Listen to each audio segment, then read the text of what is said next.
मेरा नाम मुस्कान है। मेरी शादी एक मिडिल क्लास फैमिली में हुई थी, जहां पर मेरे पति के अलावा मेरे ससुराल में मेरे सास ससुर जेठ जेठानी और जेठानी के एक जवान लड़की भी रहा करती थी।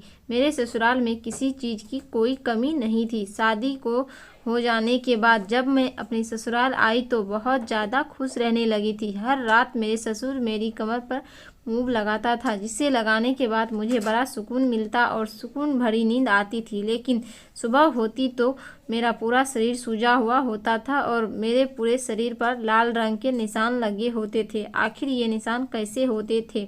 मुझे अपने ससुर पर शक हुआ और अगली रात मैंने मूव का ट्यूब बदल दिया। मूव की जगह मैंने दूसरा ट्यूब रख दिया और सोने का नाटक करने लगी। अभी मुझे 15 मिनट ही गुजरे थे कि मेरे ससुर कुछ ऐसा कर रहा था जिसे देखकर मेरे रंगोटे खड़े हो गए थे। मेरी पढ़ाई कंप्लीट होते ही मेरे माता पिता ने मेरी शादी करने का फैसला कर लिया था। मेरी शादी मेरे पिता के दोस्त के बेटे के साथ हो गई थी। मेरे ससुर मेरे पिता के बहुत अच्छे दोस्त थे, लेकिन उनकी दोस्ती बचपन में ज़्यादा थी। मैंने अपने ससुर को अपनी शादी के बाद पहली बार देखा था, क्योंकि मेरे ससुर और पिताजी की दोस्ती उन दोनों की शादी होने के बाद सिर्फ नाम की ही रह गई थी और वो दोनों कभी कभी अब एक दूसरे से मिलते थे। लेकिन जब मेरे पिता ने एक दिन अपने दोस्त के बेटे मतलब मेरे पति को देखा तो वो उन्हें बहुत पसंद आए थे। मेरे पिताजी ने फौरन ही मेरे ससुर से उनके बेटे की शादी के बारे में बात की तो मेरे ससुर ने कहा कि मैं अपने बेटे के लिए रिश्ता देख रहा हूँ। तो मेरे पिताजी को अपनी बेटी का ख्याल आया और उन्होंने मेरे ससुर को मेरे बारे में बता दिया। लड़के वाले हमारे घर पर जब मुझे देखने आए तो उन्होंने मुझे देखने के साथ ही पसंद कर लिया। इस तरह से मेरी शादी हो गई। मेरे ससुर और पिता की पुरानी दोस्ती फिर से कायम हो गई थी और इसी तरह से होकर अपने ससुराल आ गई थी। मेरे सास ससुर का बिहेवियर मेरे साथ बहुत अच्छा रहता था। मेरी जेठानी भी मेरे साथ बिल्कुल बहनों की तरह रहती थी। जेठानी की लड़की तो मेरी बिल्कुल दोस्त की तरह ही बन गई थी। मैंने अपने ससुराल वालों के साथ बहुत जल्दी एडजस्ट हो गई थी और लोगों के बिहेवियर को सब समझ गई थी। मेरे पति का बिहेवियर भी बहुत अच्छा था और वो मेरा बहुत ख्याल रखते थे। वो एक बहुत अच्छा इंसान थे। शादी के 4 महीने बाद मेरे पति को दूसरे शहर काम करने के लिए जाना पड़ गया था। उन्होंने मुझे बताया था कि उनको 1 महीने की छुट्टी मिली है, मगर मैंने जिद करके 1 हफ्ता और बढ़वा दिया था। लेकिन अब और ज़्यादा छुट्टियों की गुंजाइश नहीं थी। मैं अपने पति के जाने पर बहुत उदास हो रही थी कि मैं उनके बिना कैसे रहूँगी। यही सोच सोच कर मुझे रोना आता था और मैं बहुत परेशान हो जाती थी। ऊपर वाले ने पति पत्नी का रिश्ता ही ऐसा बनाया था कि अगर दोनों एक दूसरे के साथ नहीं हो तो रहा नहीं जाता और दूरी भी बर्दाश्त नहीं होता है। मेरी तो फिर भी अभी नई नई शादी हुई। अभी मेरी शादी को 4 महीने ही तो गुजरे थे। अपने पति के बिना नहीं रह सकती थी, लेकिन वो दिन भी जल्दी आ गया था जब मेरे पति के जाने का टाइम हो गया था। मेरे पति काम के सिलसिले में 3 महीने के लिए शहर से बाहर चले गए थे। उनके जाने के बाद मैं सारा दिन उदास रहती थी और किसी से बात भी नहीं करती थी। मेरी सास और जेठानी मुझे बहुत तसल्ली देती थी। मेरी जेठानी की लड़की भी हमेशा मुझे हंसाने की कोशिश करती रहती और सभी लोग यही समझाते कि मुझे कि तुम इस घर में अकेली नहीं हो, हम तुम्हारा सहारा हैं। और अपने ससुराल वालों को इतनी मोहब्बत और अपनापन देखकर मैं संभल गई थी। रोज़ मेरे पति की भी कॉल आती थी और वो मुझे बहुत समझाते थे। धीरे धीरे मैं नॉर्मल हो गई थी। मेरे पति को गए हुए भी अब 15 दिन गुजर गए थे, लेकिन मेरे साथ एक अजीब सा हादसा होने लगा था। कुछ ऐसा होने लगा था जो मेरी समझ में नहीं आ रहा था कि आखिर मेरे साथ ऐसा क्यों हो रहा है। मैं किसी को कुछ बात भी नहीं बता सकती थी, क्योंकि मेरी दुख खुद भी समझ में नहीं आ रहा था। हम लोग रात को चाय पीकर सोते थे। मेरी जेठानी खुद अपने हाथों में सबके लिए चाय बनाती थी और सबके कमरों में पहुंचा देती थी और सब रोज के मुताबिक अपनी अपनी चाय लेकर पी लेते थे। एक रात मैं 1 कप चाय पीकर सुकून से सो गई थी। बहुत ठंड हो रही थी और चाय मुझे शादी से पहले भी बहुत पसंद थी। मुझे नींद जल्दी आ रही थी। मैं चाय पीकर जब सो गई तो मुझे पता नहीं चला और जैसे ही सुबह मेरी आँख खुली तो मुझे अपने आसपास कुछ अजीब सी बदबू आ रही थी। धीरे धीरे जब मेरी आंखें खुली तो मुझे महसूस हुआ कि यह तो स्मेल आ रही है। मैंने ठीक से अपनी आंखें खोली और आंखें खोलकर अपने आसपास देखा तो वह कुछ भी नहीं था। लेकिन जैसे ही मेरी नज़र अपने हाथ पैर पर पड़ी तो मैं दंग रह गई थी कि मेरे हाथ पैरों पर लाल लाल निशान हो रहे थे और मेरे हाथ पैर सूज गए थे। मैं अपने हाथों और पैरों को बड़े ही गौर से देख रही थी। मुझे याद नहीं आ रहा था कि मैं रात को सोते टाइम पर मूव कब लगा लिया था। मेरी बॉडी पर बुरी तरह से लाल निशान गिरे पड़े थे। मैं डर गई थी और मैं जल्दी से उठकर बैठ गई। पता नहीं ये सब कुछ कैसे हुआ था। मैं यही सोचते हुए बाथरूम में नहाने के लिए चली गई और जब नहाते में मेरे साथ मेरे पैर पर पानी पड़ा तो धीरे धीरे रंग छूट गया था। मगर ये क्या, मेरे पूरे शरीर पर ही लाल रंग के निशान पड़े हुए थे। मेरे ऊपर का सांस ऊपर और नीचे का सांस नीचे ही रह गया था। मेरे शरीर पर पूरे लाल रंग के निशान थे। खुद से बहुत बुरी तरह से डर रही थी। मेरी आंखों में आंसू आने लगे थे। मेरे लिए यह सब कुछ बड़ा अजीब सा था क्योंकि इससे पहले मेरे साथ ऐसा कभी भी कुछ भी नहीं हुआ था। मेरी कुछ भी समझ में नहीं आ रहा था कि मैं क्या करूं। मुझे पूरी तरह से घेर लिया था। मैं जब नहाकर बाथरूम से निकली तो मेरे शरीर पर लाल रंग खत्म हो चुके थे, लेकिन हल्की हल्की सूजन बची थी। मेरा शरीर कांप रहा था और मैं बेड पर आकर लेट गई थी। मुझे अपने आप से ही डर लग रहा था। मेरे दिल में अजीब अजीब से ख्याल आ रहे थे कि आखिर ये लाल रंग मेरे शरीर पर किसने लगाया था। लेकिन तभी मेरे दिमाग में एक बात आई कि कहीं यह कोई मजाक तो नहीं, या फिर रात बीच में किसी कीड़े ने तो मुझे नहीं काट लिया जिसका रिएक्शन मुझे हो गया है। न जाने यह सब कुछ किया था, कहीं यह मजाक मेरी जेठानी की लड़की मीना तो नहीं किया था। यह सोचकर मुझे थोड़ा सा दिलासा मिला था कि शायद यह मजाक भी तो हो सकता है, क्योंकि मेरे शरीर पर किसी तरह का कोई दर्द और तकलीफ महसूस नहीं हो रही थी। मैं सुबह नाश्ते के लिए नीचे चली गई थी तो सब कुछ नॉर्मल था। सब नाश्ते की टेबल पर बैठे हुए मेरा इंतजार कर रहे थे। मेरा उदास चेहरा देखकर मेरी सास ने मुझसे पूछा, क्या हुआ है बहू, कुछ उदास सी लग रही है। मैंने कहा, नहीं माँ जी, ऐसी कोई बात नहीं है, मैं उदास नहीं हूँ बल्कि ठीक हूँ। लेकिन उन सभी का चेहरा देखकर ऐसा नहीं लग रहा था कि उनमें से किसी ने मेरे साथ मजाक किया हो। फिर मेरे ससुर ने मेरी तरफ मुस्कुराते हुए पूछा, कुछ तो बात है बहू, तुम्हारा चेहरा बहुत उतरा उतरा सा लग रहा है। इस पर मैंने यही जवाब दिया था, कुछ नहीं, बस रिकेश की याद आ रही है, शायद इसी वजह से उदास हूँ। रिकेश मेरे पति का नाम था। इस पर सबने मुझे दिलासा दिया और कहा कि टेंशन मत लो, धीरे धीरे सब बातें हो जाएगी।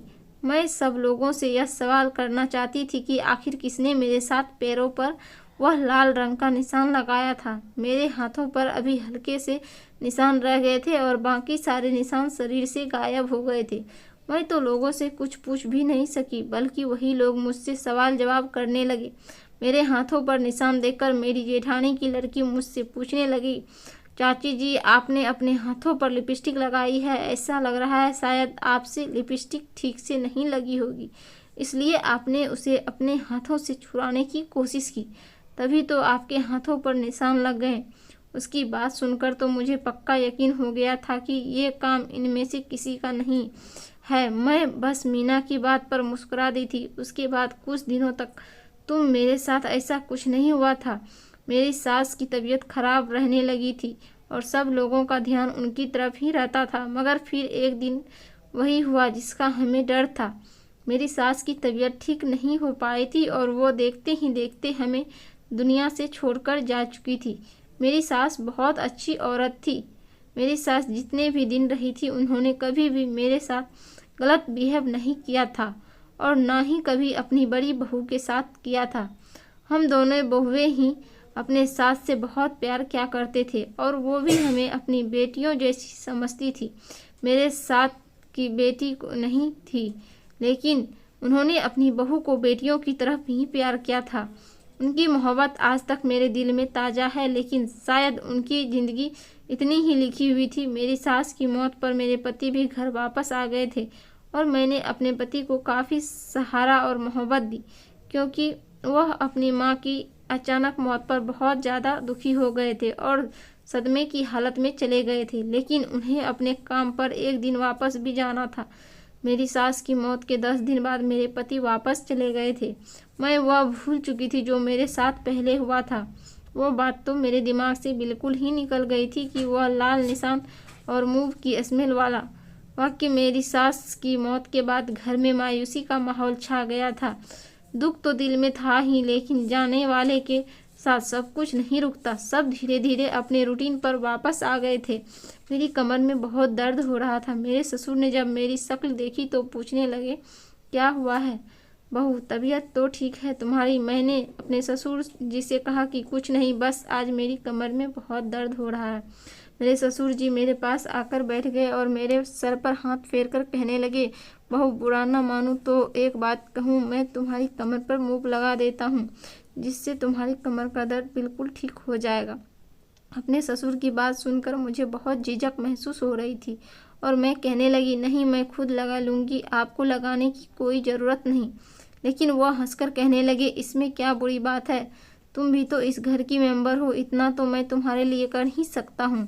तुम्हारी सास की भी कमर में बहुत दर्द रहता था, मैं उसकी कमर पर रोज़ मूव लगाता था और अच्छे से कमर की मालिश भी कर दिया करता था। इससे कमर का दर्द चुटकियों में गायब हो जाता था। तुम्हारी सास जब जिंदा थी तो मेरी बहुत ज़्यादा तारीफ किया करती थी, कहती थी अगर किसी की कमर में दर्द हो तो आपके हाथ से मालिश करवा ले, उसकी कमर का दर्द तो चुटकियों में ही ख़त्म हो जाएगा। लेकिन तुम तो मुझे समझ रही हो तो ठीक है। वह उदास होकर कह रहे थे, मेरा मकसद उनका दिल दुखाना नहीं था। आखिर मैं हिचकिचाते हुए मान गई थी। उस दिन घर के सब लोग मंदिर गए हुए थे, सिर्फ मेरे ससुर ही घर पर मौजूद थे। कमर के दर्द की वजह से मैं मंदिर नहीं जा पाई थी। मैं लेट गई और मेरे ससुर जाकर अपने कमरे में से लेकर आए और मेरी कमर पर लगाने लगे। वो बहुत अच्छे से मालिश कर रहे थे और मुझे बहुत अच्छा फील हो रहा था। जब मालिश हो गई तो वह मुस्कुराकर कहने लगे कि बताओ अब कैसा लग रहा है। मैंने हंसकर जवाब दिया कि आप तो बहुत अच्छी मालिश करते हैं, मेरी कमर का दर्द तो बिल्कुल ठीक हो गया है।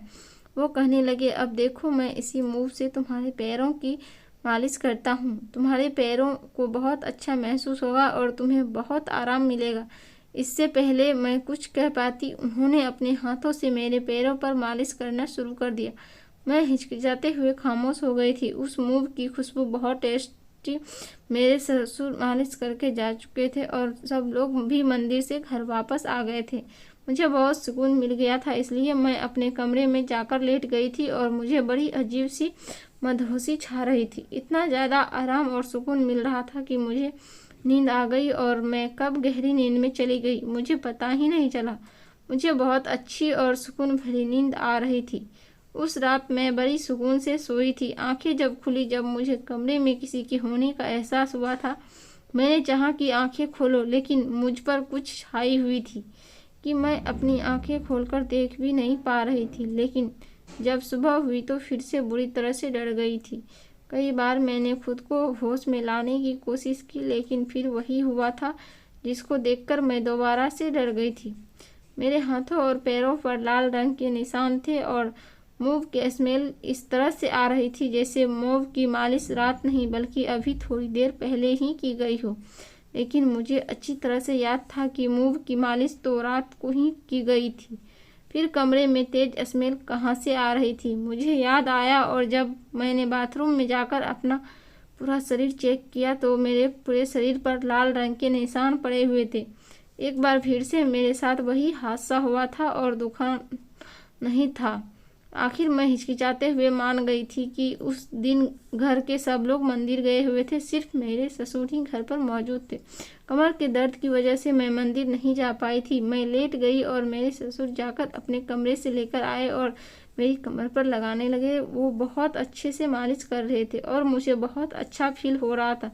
जब मालिश हो गई तो वह मुस्कुराकर कहने लगे कि बताओ अब कैसा लग रहा है। मैंने भी हंसकर जवाब दिया कि आप तो बहुत अच्छी मालिश करते हैं, मेरी कमर का दर्द तो बिल्कुल ठीक हो गया। वो कहने लगे, अब देखो मैं इसी मुंह से तुम्हारे पैरों की मालिश करता हूँ, तुम्हारे पैरों को बहुत अच्छा महसूस होगा और तुम्हें बहुत आराम मिलेगा। इससे पहले मैं कुछ कह पाती, उन्होंने अपने हाथों से मेरे पैरों पर मालिश करना शुरू कर दिया। मैं हिचकिचाते हुए खामोश हो गई थी। उस मूव की खुशबू बहुत टेस्टी। मेरे ससुर मालिश करके जा चुके थे और सब लोग भी मंदिर से घर वापस आ गए थे।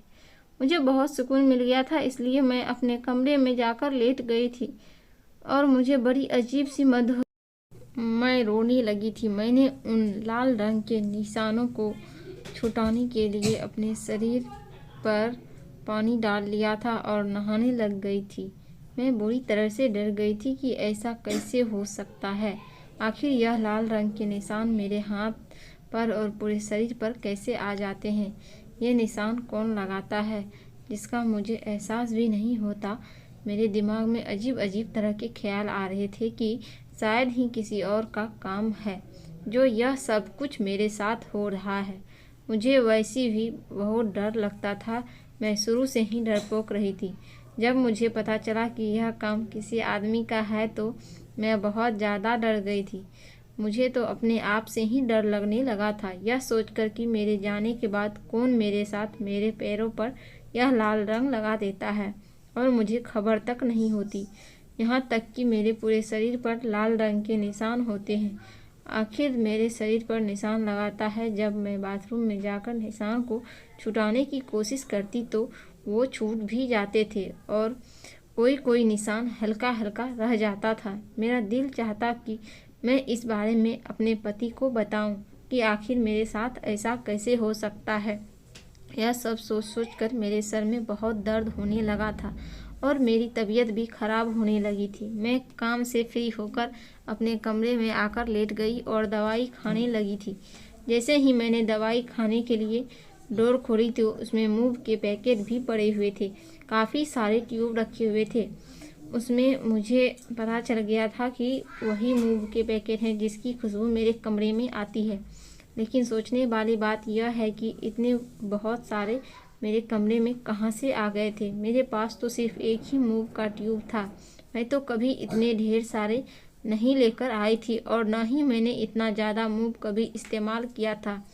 लेकिन रात मेरे मूव लगाया गया था वो मेरे ससुर अपने कमरे से लेकर आए थे, तो फिर ये सारे मेरे पास क्या कर रहे थे? यह सब सोचने के चक्कर में मैं यह भी भूल गई थी कि मैंने डोर दवाई निकालने के लिए खोली थी। लेकिन इस मूव की खुशबू इतना ज़्यादा थी कि मुझे वो पैकेट दूर से ही दिखाई दे गए थे। उसे घुसा सूंघने पर मुझे चक्कर से आ गए थे। मैंने उस मूव के पैकेट को वहीं पर रख दिया और सोचने लगी आखिर ये कैसा था जिसकी खुशबू ही अलग है और ये इतने ढेर सारे मेरे कमरे में भी मौजूद थे। लेकिन मेरे दिमाग में अचानक धमाका हुआ जब मैंने अपने हाथों की तरफ देखा और पैरों की तरफ देखा कि मेरे हाथों और पैरों पर तो लाल लाल निशान के साथ सूजन भी आई हुई थी। मेरे हाथ पैरों से मूव की बहुत तेज़ी स्मेल आ रही थी। मैं बहुत ज़्यादा डर गई थी कि मेरे साथ ये सब क्या हो रहा है। मेरे शरीर पर लाल रंग कैसे लग गए थे और मूव के पैकेट को देखकर ऐसा लग रहा था कि जैसे कोई इनका इस्तेमाल करता हो और मुझ पर भी इस्तेमाल किया गया था। मैं कमरे से बाहर चली गई और अलग तरीके से बिहेव करने लगी। इसके बाद मैंने किचन में जाकर नाश्ता बनाया और फिर सारा दिन मेरा कोई ना कोई काम करते हुए ही गुजर जाता था। लेकिन मुझे बहुत टेंशन हो रही थी और मैंने सोच लिया था कि शायद आज की रात मेरे साथ ऐसा कुछ नहीं होगा। लेकिन मैं गलत साबित हुई। अगले दिन फिर से मैं सुबह को जैसे ही उठी तो फिर से मेरे शरीर पर लाल रंग के निशान पड़े हुए थे और आज तो मेरे पूरे शरीर पर सूजन आ रही थी। कि ये सब देखकर मेरी जोरदार चीख निकल गई। मेरी चीख पूरे घर में गूंज उठी थी। मेरे चिल्लाने की आवाज़ सुनकर मेरी जेठानी और मीना भी मेरे कमरे में आ गई थी। मेरे शरीर पर इस तरह के लाल रंग के निशान देखकर और सूजन देखकर वो हैरान होकर रह गई थी और बड़े गौर से मुझे देखने लगी। मेरी जेठानी कहने लगी, तो उन्हें क्या हुआ है? यह लाल लाल निशान कैसे लगे हुए हैं? मुझे कुछ भी समझ में नहीं आ रहा था कि मैं क्या करूं। मैंने हिम्मत करके उन्हें बताना शुरू किया कि यह सब कैसे हुआ है और कितने दिनों से हो रहा है। मेरी जेठानी और मीना मुझे बड़े गौर से देख रही थी और घूर रही थी। फिर मेरी जेठानी मुझसे कहने लगी, तुमने रात को कुछ खा लिया होगा जिसकी वजह से तुम्हारा शरीर सूजन हो गया है और यह तो लिपस्टिक के निशान है। शायद तुमने ही अपने शरीर पर लगाए होंगे और धोए बिना ही सो गई होगी। इसी वजह से तुम्हारे सारे कपड़े पर लिपस्टिक लग गई है। यह बातें सुनकर मैं और भी ज़्यादा रोने लगी और सोच में पड़ गई कि लोगों को कैसे यकीन दिलाएं कि मैंने ऐसा कुछ भी नहीं किया। फिर थोड़ी देर के बाद मैं कहने लगी, मेरे कमरे में कोई आता है जिसने ऐसा किया है। मेरी बात सुनकर दोनों माँ बेटी एक दूसरे की तरफ देखने लगी थी और कहने लगी कि यहाँ पर कोई नहीं आ सकता। घर में जितने भी लोग हैं सब अपने काम से काम रखते हैं, तुम्हें गलत फहमी हुई है। इतना कहकर उन्होंने मुझे नहाने के लिए कह दिया और मेरे हाथ पैर भी साफ कर दिए और कहा कि नाश्ता करने के लिए नीचे आ जाओ, उसके बाद बात करेंगे। मैं नहा धोकर फ्रेश हो गई थी और मैंने अपने कपड़े चेंज कर लिए थे और अपने कमरे रूम की सफाई लगने के बाद मैं बाहर आ गई थी। लेकिन मेरे ससुर मुझे देखकर परेशान हो गए थे। उन्होंने मुझसे पूछा, क्या हुआ है बहू, तुम परेशान लग रही हो। जो हुआ था मैंने उन्हें सब कुछ बता दिया। यह सुनकर वो खामोश हो गए थे और कहने लगे, चलो परेशान मत हो, नाश्ता कर लो। करने के बाद मेरे ससुर मेरे पास आकर बैठ गए और कहने लगे कि तुम फिक्र मत करो, मैं तुम्हारे साथ हूँ, मैं तुम्हें कुछ नहीं होने दूंगा। उनकी बातें सुनकर मुझे दिलासा मिला था और उसके बाद मेरी जेठानी मेरे पास आई और कहने लगी, तुम डरो मत, हमारे घर में ऐसा कुछ नहीं है, तुम वही परेशान हो रही हो। मेरी शादी को 18 साल हो गए हैं, मैंने आज तक यहाँ पर कुछ भी ऐसा महसूस नहीं किया और न ही जैसा तुम्हारे साथ हो रहा है। ऐसा कभी मेरे साथ नहीं हुआ, बल्कि हमारी सास के साथ भी ऐसा कुछ नहीं हुआ। तो फिर भला तुम्हारे साथ ऐसा कैसे हो सकता है कि कोई तुम्हारे कमरे में आए और तुम्हें कुछ पता ही न चले। ऐसा नहीं हो सकता। तुम खुद ही लिपस्टिक लगाती होगी और शायद वो लिपस्टिक तुम्हारे हाथ से फैल जाती होगी, इस वजह से तुम्हें पता नहीं चलता होगा। तुम भूल गई होगी और तुम्हें नींद आ जाती होगी। ये सिर्फ तुम्हारा वहम है और कुछ नहीं। अपनी जेठानी की बातें सुनकर मैंने उनकी तरफ देखा और कहा कि भाभी, आप कैसे कर सकती हो कि मेरा वहम हो सकता है और मैं इतनी बड़ी बात कैसे भूल सकती हूँ। उसके बाद मेरी जेठानी मुझे समझाने की कोशिश करने लगी, लेकिन मैं कैसे मान सकती थी, क्योंकि जो मेरे साथ हुआ था वह बड़ी ही अजीब सी बात थी। लेकिन अब अच्छी तरह से जान चुकी थी कि अब जो करना होगा वो मुझे खुद ही करना होगा। ये लोग मेरी बात को कभी नहीं समझ सकते। आखिरकार मुझे इनकी बातों में हाँ मिलाना ही होगा।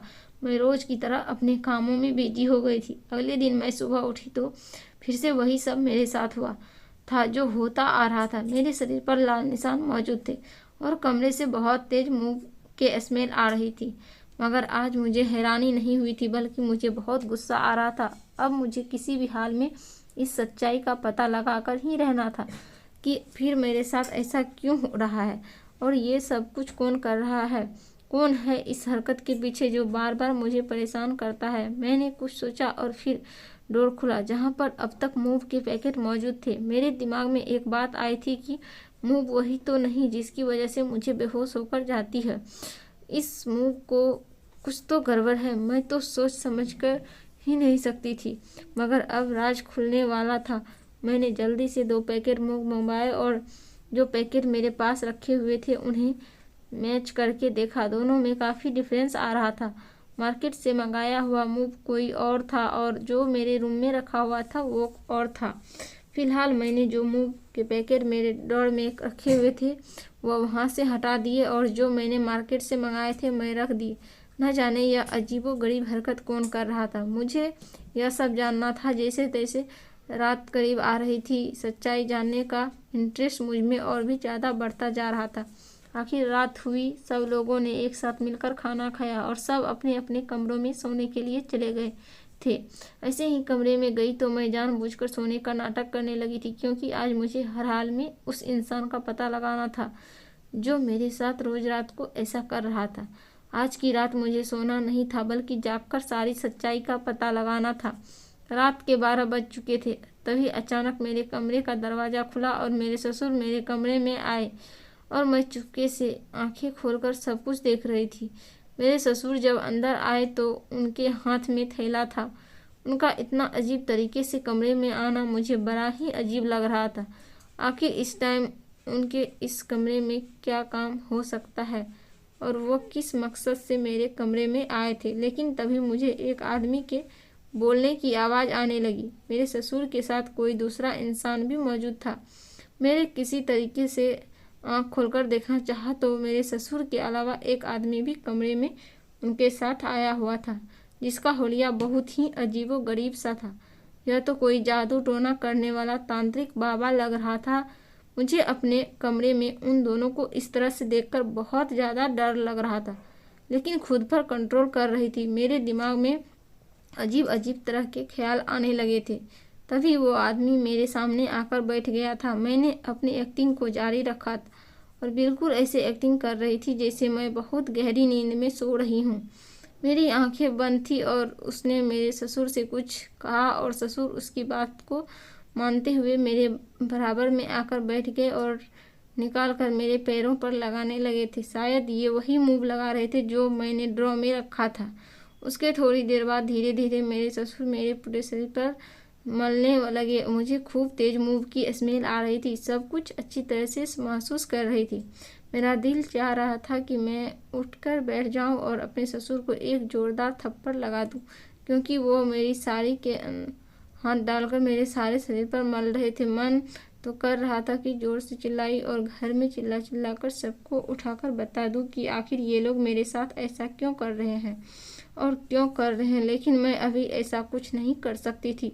तभी वो आदमी कहने लगा कि मुंह को लगाकर यह अब बेहोश हो चुकी है, क्योंकि मूव नहीं बल्कि एक ऐसी दवाई जिसमें हमने कुछ ऐसे तत्व शामिल किए जो इसके शरीर में लगने से इसकी स्मेल इसकी नाक तक जाएगी और यह बेहोश रहेगी, और यह दवाई इसके सारे शरीर पर लगने से इसका शरीर शून्य बढ़ जाएगा और कुछ भी महसूस नहीं कर पाएगी। इसकी स्मेल हमें नहीं आ सकती क्योंकि हमने अपनी नाक में रुई लगाई हुई है। सारा असर सिर्फ इस लड़की को ही होगा। उस आदमी की बात सुनकर तो मैं समझ गई थी कि तभी तो मैं बेहोश हो जाया करती थी और मुझे कुछ भी महसूस नहीं होता था। थोड़ी देर के बाद उस आदमी मेरे कुछ मंत्र पढ़ना शुरू किए और मेरे ऊपर फूटने लगा, और फिर उस आदमी ने मेरे ससुर को कमरे से बाहर जाने के लिए कहा। तब उसकी बात सुनकर मेरे ससुर कमरे से बाहर चले गए थे। मुझे बहुत डर लग रहा था कि अब न जाने रात में मेरे साथ क्या करेगा। वो आदमी मेरे पूरे शरीर पर हाथ फेर रहा था। मैं न चाहते हुए भी लेटती रही और वह मेरे शरीर पर हाथ फेरा जा रहा था। पता नहीं क्या क्या कर रहा था। मेरी तो शरीर से जान ही निकल रही थी। मेरा दिल जोर जोर से धड़क रहा था। तभी उस आदमी ने मेरे शरीर पर कुछ लगाना शुरू किया। वो कुछ लाल लाल सा था और वो मेरे शरीर पर जगह जगह लगा रहा था, और मैं सब कुछ करने के बाद उसने मेरे ससुर को कमरे में बुला लिया था। मेरा ससुर जब कमरे में आया तो वो कहने लगा, बस 2 दिन और बाकी है, मुझे इसके साथ यही इलाज दोबारा करना है। इसके बाद तुम्हारी बहू तुमसे मोहब्बत करने लगेगी। उस आदमी की बात सुनकर मेरा शरीर कांप उठा था। मुझे ऐसा लग रहा था कि जैसे मेरी जान निकल रही हो। मेरा दिल बुरी तरह से डर रहा था कि आखिर ये सब कुछ मेरे ससुर मेरे साथ करवा रहे थे। यह बात सुनकर मेरा ससुर बड़ी जोर से हंस रहा था और कहने लगा कि मैं तो यही चाहता हूँ, मेरी बहू मुझ पर फिदा हो जाए और मेरे बेटे को छोड़कर मुझसे मोहब्बत करने लगे। मैं इस लड़की को बहुत चाहता हूँ। इतना कहकर वो लोग मेरे कमरे से तो चले गए थे, लेकिन मैं अपने आप को देखकर इतना ज़्यादा घबरा गई थी कि शायद ऐसा मैंने कभी सपने में भी नहीं सोचा था। मुझे तो यकीन नहीं आ रहा था कि यह हकीकत है। मेरे ससुर मेरे साथ ऐसा भी कर सकता है और मुझ पर इतनी गंदी निगाह रख सकता है कि वो अपने बेटे की पत्नी के बारे में ऐसा सोचे, और मुझे इस बात पर बिल्कुल यकीन नहीं आ रहा था। वो लोग मेरे कमरे से जा चुके थे। मैंने उठकर जल्दी से कमरे को अंदर से बंद कर लिया और नहाने चली गई थी। मैंने अपने शरीर से सारे निशान साफ कर लिए थे और सोचने लगी कि आगे क्या करूं। रात 1 बज चुका था जब मैंने अपने पति को फ़ोन किया और सोचने लगी कि अब क्या करूं। शायद मेरे पति सो रहे थे। काफ़ी बार कॉल करने के बाद उन्होंने आखिरकार मेरी कॉल रिसीव कर ली थी। मैंने अपने पति से रोती हुई आवाज़ में बात की। मेरी आवाज़ सुनकर वो घबरा गए थे और मुझसे रोने की वजह पूछ रहे थे। मैंने उनसे कहा कि मुझे कुछ नहीं पता, सुबह तक मुझे आप घर पर मिलने चाहिए। अगर आप घर पर नहीं आए तो मैं यह घर छोड़कर चली जाऊंगी। यह कहकर मैंने फ़ोन बंद कर दिया। अगली सुबह हुई तो मैं खुद कमरे से बाहर निकली। मेरे सामने मेरे ससुर बैठे हुए टीवी देख रहे थे। मुझे आता देखकर उनके चेहरे पर अचानक मुस्कुराहट आ गई थी, लेकिन इस टाइम मुझे लग रहा था कि मेरे ससुर के चेहरे के पीछे एक और शैतानी चेहरा छुपा हुआ है। सुबह के 9 बजे मेरे पति घर पर आ गए थे और उन्होंने मुझसे पूछा क्या हुआ है। तुमने मुझे इतनी अचानक घर क्यों बुलाया? उस टाइम घर पर सारे लोग मौजूद थे। मेरे पति मेरे सवाल का जवाब सुनने के लिए बेकरार हो रहे थे और सब लोग यह जानने के लिए बेकरार थे कि मेरे पति अचानक घर पर कैसे आए और आखिरकार ऐसा क्या हो गया कि मैंने अपने पति को यहाँ पर बुला लिया। मेरी समझ में नहीं आ रहा था कि मैं किस तरह से अपने ससुर की बात सबको बताऊं, लेकिन बड़ी हिम्मत करके मैंने सब कुछ बता दिया था। मेरी बातें और सारे राज सुनकर मेरे ससुर का चेहरा ही उतर गया था। उनके चेहरे के एक्सप्रेशन बदलने लगे थे, लेकिन यह सुनते ही मेरे पति ने सबके साथ में मेरे मुंह पर थप्पड़ मार दिया। वो यह बात सुनकर गुस्से में आ गए थे और मैं जानती थी कि कोई भी मेरी बात पर यकीन नहीं करेगा।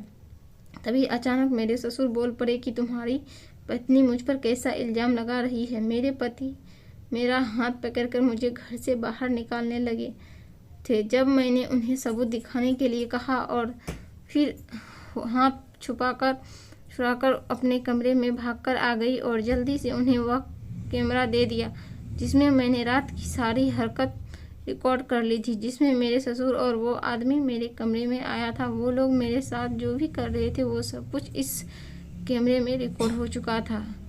वीडियो देखकर मेरा पति सदमे में नीचे गिर गया था। घर के सारे मेंबर ने उसे वीडियो को देख लिया था और उसके बाद मेरे ससुर सर झुकाए हुए खड़े थे।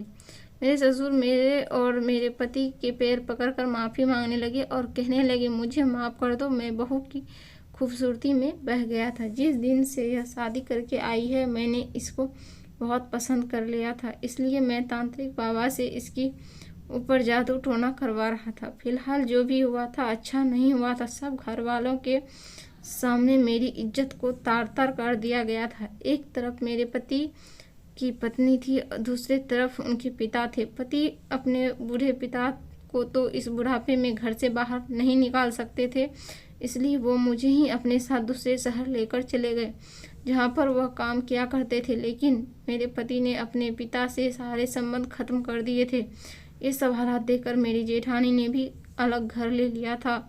अब उस घर में ससुर अकेले ही बचे थे। मेरे ससुर पछतावे के सिवा कुछ नहीं कर सकते थे और वह बुरी तरह से पछताते थे कि मैंने ऐसा क्यों किया था। मेरे जेठ बस उनको खाना देने चले जाते थे, बाकी उनसे कोई भी बात नहीं करता था और उनके सारे काम के लिए उनके घर पर नौकरों को लगवा दिया गया था। मैं अपने पति के साथ दूसरे शहर में खुश तो रहती हूँ, लेकिन आज भी मुझे अपने ससुर की गंदी हरकत पर बहुत अफसोस होता है।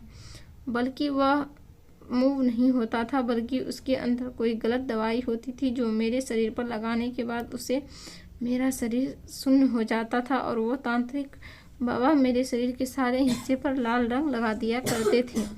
उस दवाई की वजह से मेरा शरीर सूज जाता था और वह बाबा मेरे साथ जो भी करता था इस बारे में मुझे कुछ पता नहीं चलता था। यह सब मेरे लिए बहुत ज़्यादा डरावना था। मेरे पति ने मुझे से वादा किया कि अब वो मुझे किसी के हवाले नहीं छोड़ेंगे, बल्कि हमेशा मेरा ख्याल रखेंगे। अब अपने पति के साथ मैं बहुत खुश हूँ।